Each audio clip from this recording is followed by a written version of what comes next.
This video is sponsored by Surfshark. Hi guys, welcome back to Chop's Garage, and we've got our second buy from our 3-car bundle at BCA. Our first one went well, didn't it? The Corsair overheating, which I haven't heard back yet on whether that is the thermostat or not yet, so that'll have to be followed up in another video. But what we have here is the Hyundai i10. I've moved it inside because it was caning it down with rain. It's slowed down a bit now, but we may as well finish it off inside. So, Hyundai i10s, you guys who watch the channel know I love Hyundai i10s. Here we've got a 2013 of 63, so it's going to be mid to late 2013. Haven't done a bright red one before, I don't think. Bright red can be a bit of a kiss of death on some cars, but I'm not sure with Hyundais. They always seem to fly out the door anyway. 1.2 chain-driven engine. Forget what spec this is. It's got the alloy, the colour-coded mirrors, the lower fog lights, so it is the higher spec one, which is good. I can't remember offhand. It's got the... It's got all-round electric windows. Yeah, all-round electric windows is pretty rare on the i10s. They can be a bit budget model. So yeah, specs right on it. Really nice looking little car. Personally, I'm a big fan of reds. I don't really see people's problems with them, but I do like them. So quick look round the bodywork side of things. Straight into it, we've got scuffs on the corner of the bumper there that are going to need dealing with to get good top money for it. Scuffs in the middle of the bumper. Scuff there. And there, so it may well be whole bumper, depending on how much polish is out when we give it a polish. So we're straight into paint there, really. Down this side seems in good nick. We've got quite a scratch there. I wouldn't have seen that in the photos, too far away. Again, we'll have to see what happens when I give it a buff. Don't really want to have to paint that whole door, so we'll have to buff it, use some red wax maybe, that might improve it a bit. This door seems good. Wing mirror cap's good. Good here. Getting into here, we've got some strange stuff going on with the paint here. It's kind of flaked off there and some marks there. Something going on there. That feels like it's... yeah, that might be able to be touched in, but then there's a lot of stone chipping around here as well. You need to give it a machine polish first. Before you go hairing into paint, give it a machine polish and see what happens. There's a lot of stone chipping there. So there's going to be some work on the front bumper by the looks of it. And again, down here, we've got quite a lot of scuffing. It's been badly touched in. It needs sanding back and fillering that. So we'll definitely be doing corners of the bumpers for sure. Possibly the whole bumper on the back. The front one, probably the two corners of the bumper will do. Possibly the whole back one. I didn't look at the alloys, did I? Or the tyres. Alloys good there, no curbing, loads of tread. That's nice. Some light curbing on this one. A lot that might polish out. And a lot of rubber again. That's nearly new tyre, that one. This one, no curbing, alloys in nice nick. Loads of tread. Good, good, good. And this one, yeah, no curbing. And loads of tread again, so we ain't going to need tyres, that's for sure. Right, so let's have a look down the side of this for bodywork. We've got a dent here. But that's quite shallow on a flat area. That might pull out with the glue stick. Might worth a go on that. Down here, door handle's a little faded, it's not the end of the world. Got more scratch in here. Quite a lot of scratch in there. There's a lot of scratch in there. Again, I didn't see that in the pictures. I have to get a cloth on it and have a look at that. There's quite a deep scratch up there as well. But the overall seems alright. But that back door may even need a paint, you know. Cloth on the go.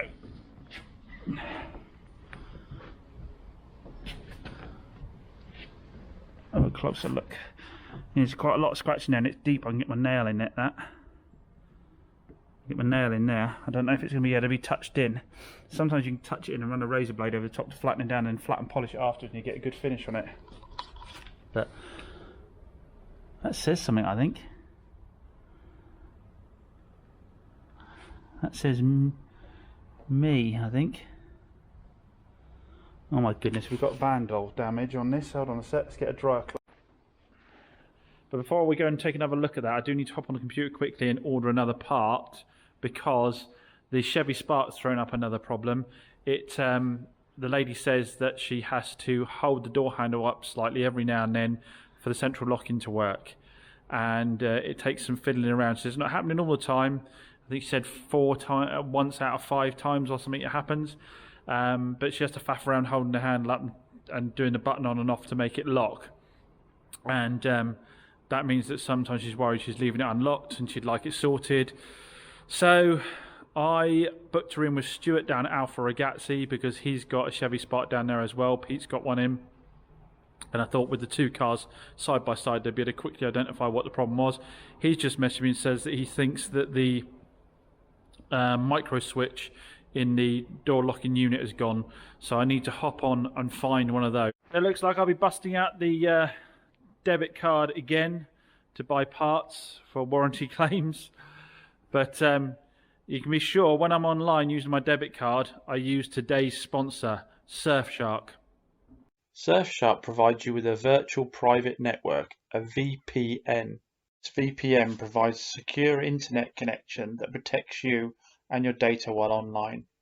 Many of you watch the channel regularly will know one of my favourite features of Surfshark is the ability to change your IP address.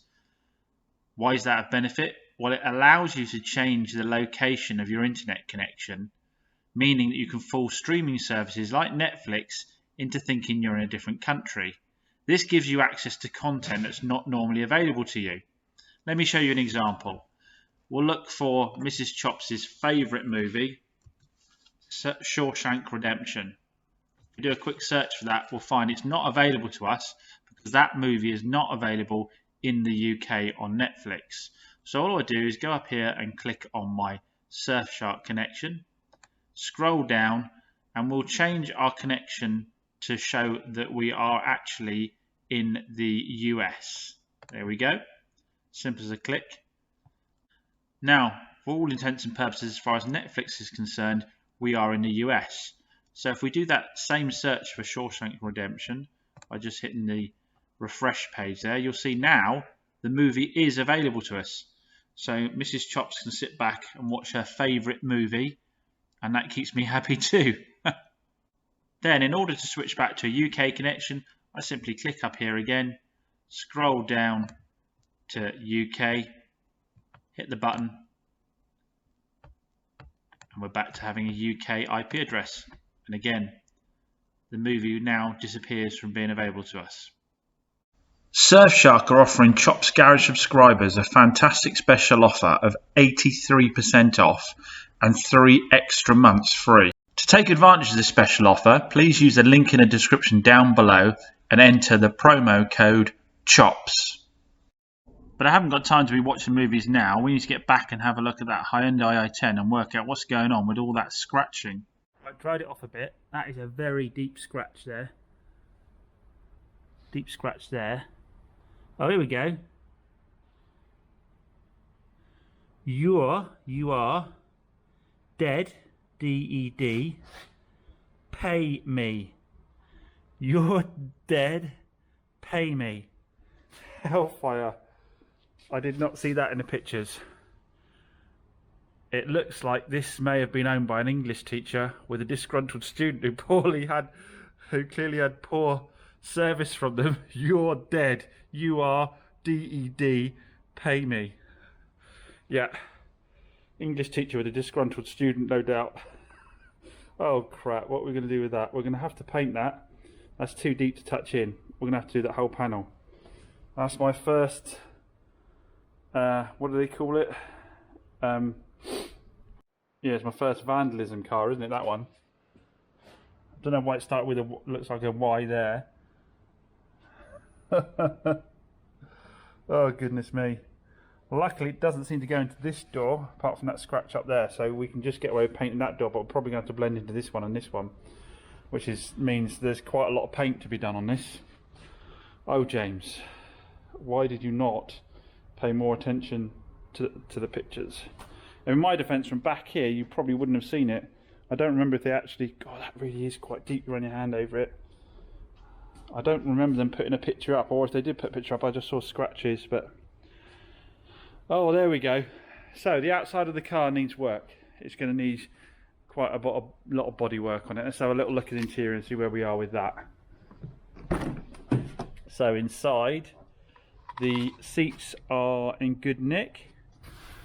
Some dirt in them, they need a clean, but there's no burns or tears. The carpet's a bit bobbly like they get on these, so the light's not great for you, is it? Yeah, so the carpet's a little bit bobbly like they get on these, but the seats actually look in good condition. After a clean they'll be okay. Inside, again, we've got a bit of shine on the seat from dirt, so the seats need a wet clean really. But overall, again, there's no tears or burns in these, and the edge of the bolsters are good, they're not worn through. All the buttons look good. Don't seem to have any wear on the buttons. So this has got the aircon, the auxiliary input with the USB as well, all round Lecky windows. So it's, for these, it's a decent spec. Let's have a quick look at the paperwork. So we've got a Hyundai service book here, but that looks very new to me. It doesn't look like the ones I normally get in these. So a quick look. Forget where it is in these ones.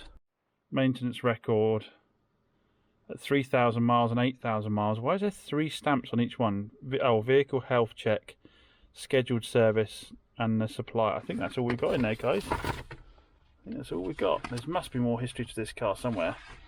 They came out with long warranties. You had to keep them serviced, otherwise the warranty was invalid.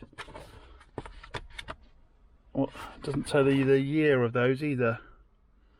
Am I looking at the right thing? Maintenance schedule.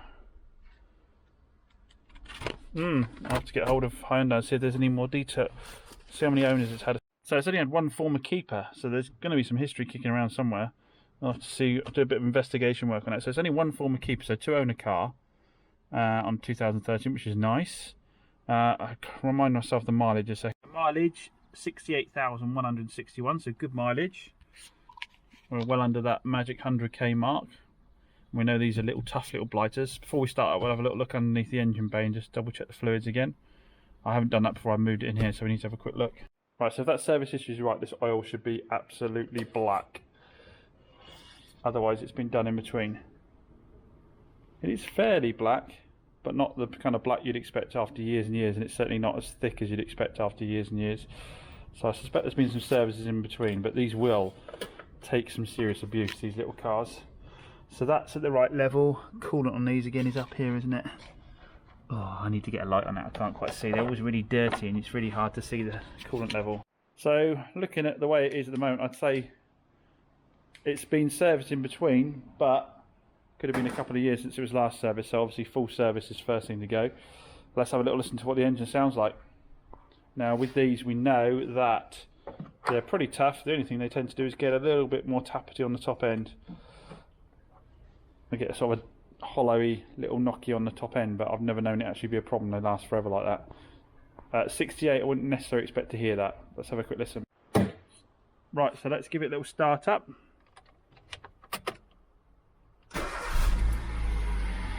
Starts up on the button. Always leave the door open in case you get locked out. That's absolutely fine. That is sweet as a nut, that really is. No noise at all. Excellent, that's fine, I'm happy with that.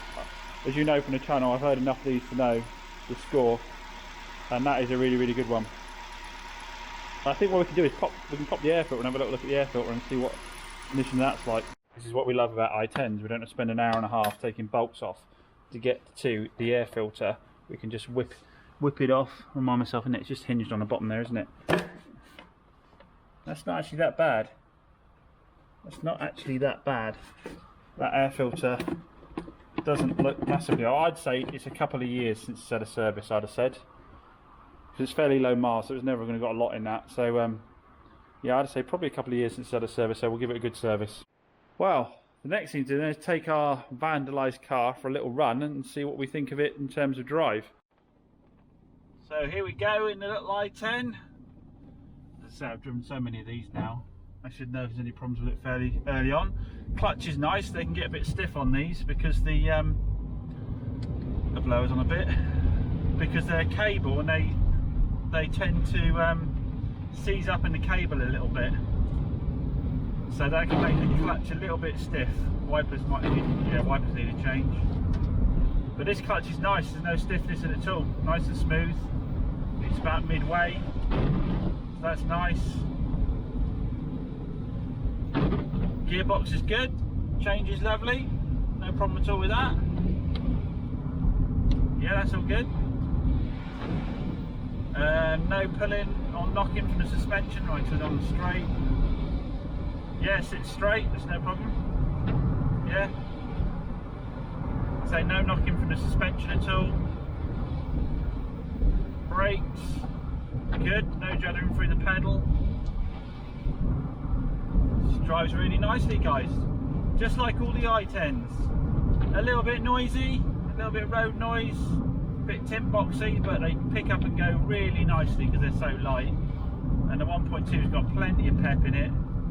And people just love these, and I totally understand why. If you're looking for budget motoring and you don't want to spend a whole lot of money, you want low road tax, because what are these, £30 road tax? I'm pretty sure they're £30. £30 road tax, they'll do an easy, you know, 40 even bomb around locally. I think they're probably in the 50s, owners report back. Yeah, she drives really, really nicely. So I guess the thing now is get it up to temperature, make sure there's no horrors there after our experience with the Corsa, the last one, and see how we get on.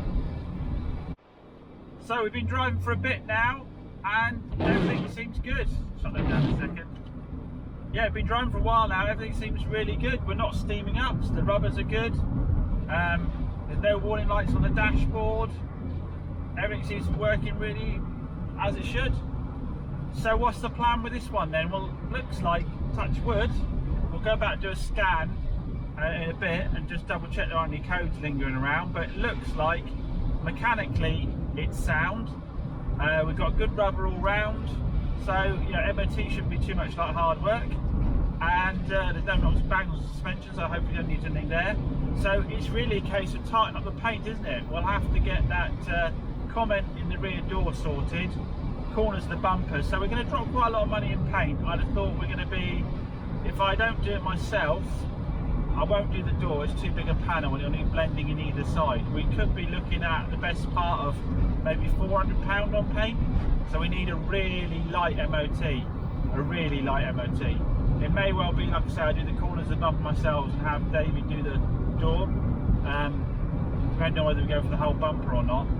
We could just make it absolutely mint and then charge top dollar for it.